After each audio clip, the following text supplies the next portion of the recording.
there are 21 movies that ride the coattails of a lot of hearsay coming from a town whose name loosely translates as Friendly Town. And it's Amityville. Out of those 21, I watched 9 of them. In a matter of speaking, since most were so boring, I either fell asleep or I did other things. The other 10 were only available to rent or buy on Amazon Prime, and I was about to burn roughly $40 on rentals of movies that already have a going track record of sucking. Besides, the IMDb reviews and synopses told me all I need to know. So, let's tap into this Amityville Foolishness, starting with the ones I did watch.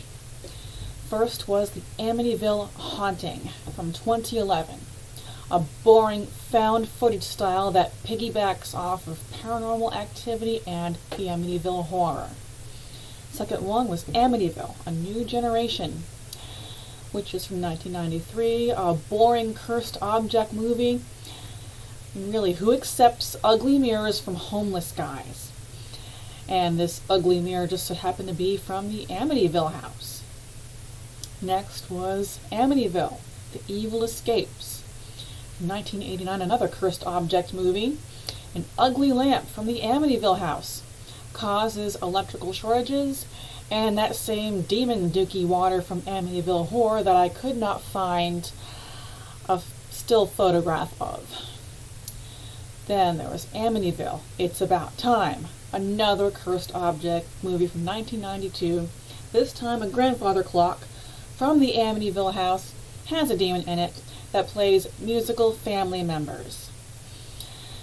Next is My Amityville Horror. Not really a spin-off.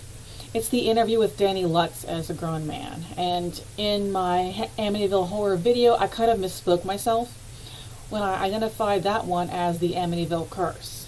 Speaking of the Amityville Curse, it's from 1990. It's not even the same house, but it's a haunted house, and the ghosts are mean to the new owners. Next is the Amityville Toy Box from 2016, another cursed object. This time one of those creepy toy monkeys with the symbols, and it makes the family man mean to all his goofy kids. One of the last ones. One I remember pretty well because it was so awful. The Amityville Terror from 2016. Very lame story of a family moving in with Aunt Crackhead in, you guessed it, Amityville. Only this Amityville has a much more darker history, starting with some backstory told between high school kids about how one boy from 1970 just flipped his shit one day and drowned his baby sister in drain cleaner. And of course, the shit-flipping demon possesses Aunt Crackhead, who kills the girl's parents, leaving the cliched final girl left, whose real final battle is not with the demon, but with the psycho girl in charge of this Amityville's own version of the Plastics. I remember watching this one with one of my best friends during a play date. The kids were all occupied with toys in their bedroom, so we had a rare moment to not watch cartoons or anything Disney, and decided to look for something scary. The Amityville Terror looks interesting. An hour and a half later, we were like, what the fuck was that? We're never getting that hour and a half back. The last one I watched was the Amityville Dollhouse from 1996. About the possessed dollhouse version of the Amityville house that seems to come out of nowhere in a new house built by a man for his new blended family. And this dollhouse makes a great gift for the little girl. And it stirs some bad feelings of bad juju for Aunt Wiccan and Uncle Pagan when they show up fashionably late to the girl's birthday party. It makes the boy's dead father come back from the dead. It burns the oldest son's girlfriend's hair off. And at the climax, the little girl is trapped in the dollhouse. And the only way in to get her is through the fireplace, where they encounter several demons, or people in demon costumes from Party City.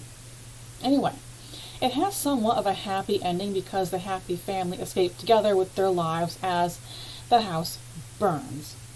And I remember that one kind of fondly for its campiness and cheap scares that you can kind of count on from 1996. And the characters were kind of likable. Alright, now to what I didn't watch. The Amityville Harvest from 2020. A documentary filmmaking crew and a creepy guy. Amityville 3D from 1983. A reporter moves into the Amityville house, and then there's a lot of really good 3D jump scares. Amityville Island. A survivor of the Amityville house, but not a DeFeo or a Lutz, uncovers genetic experimentation on sharks and people in a, who are in a secret women's prison, in sort of a shameless poaching of Deep Blue Sea, and to a lesser extent, Jaws, which takes place on Amity Island. The Amityville Awakening from 2017. A single mother with a sick child buys the Amityville house at a bargain price to afford medical care for the child, in a shameless poaching of A Haunting in Connecticut, something we'll cover in another day. Amityville Clown House, 2017 sequel to the Amityville Toy Box, in which that same toy monkey messes with another family. Amityville Witches, from 2020. And now Amityville has something to the Robichaux School from the 3rd season of American Horror Story. Amityville, No Escape, from 2016. A bunch of film school students explore the woods around the Amityville house in a shameless poaching of the Blair Witch Project. Amityville, Vanishing Point, 2016. Someone in a boarding house in Amityville dies mysteriously. Alright, Amityville Theater from 2015. A newly minted orphan inherits a haunted theater in the town of, you guessed it, Amityville.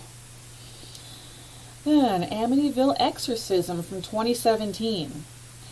The possession of a couple's daughter after they move into a new home made from the salvageable scraps of the Amityville house. Amityville Asylum in 2013. Now, Amityville has a haunted mental hospital similar to the one in the 2nd season of American Horror Story.